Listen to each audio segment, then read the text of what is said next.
కర్కాటక రాశి పునర్వసు 4వ పాదం, పుష్యమి 1, 2, 3, 4 పాదాలు, ఆశ్లేష 1, 2, 3, 4 పాదాలు కలిపితే అది కర్కాటక రాశి అవుతుంది. ఈ రాశి వారికి 2 ఆదాయం 11 వ్యయం, అలాగే రాజపూజ్యం 4, అవమానం అనేది 7. ఇవి అధికంగా ఉన్నాయి. ఉద్యోగాదుల్లో కాస్త జాగ్రత్త వహించి నడుచుకోవాలి. ఎందుకంటే ద్వాదశ స్థానంలో ఇప్పుడున్నాడు. జూన్ మాసం నుండి జన్మస్థానంలోకి మారుతాడు.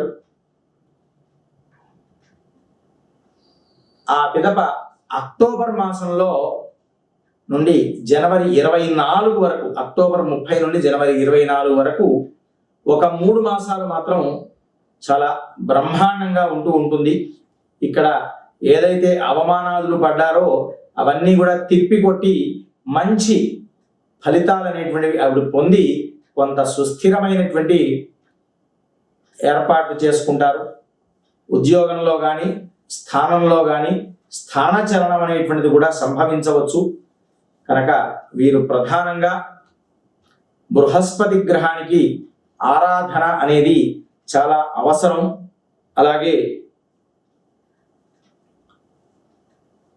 శనైశ్వరుని కూడా కొంతమేర ఆరాధన చేసుకోవడం, రాహుగ్రహానికి కూడా కొంత ఆరాధన చేసుకోవడం చాలా అవసరం.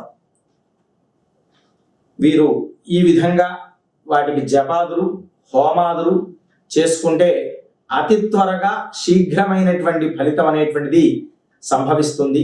అంటే జపాదులు హోమాదులు చేయడం వల్ల సంపూర్ణమైనటువంటి ఫలితం అనేటువంటిది ఎప్పుడు ఉండదు.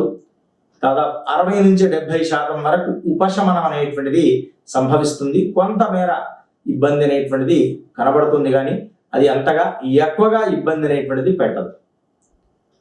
ఈ రకంగా మీరు ఈ పరిహారాన్ని చేసుకొని సుఖంగా ఉండాలని కోరుచున్నాం.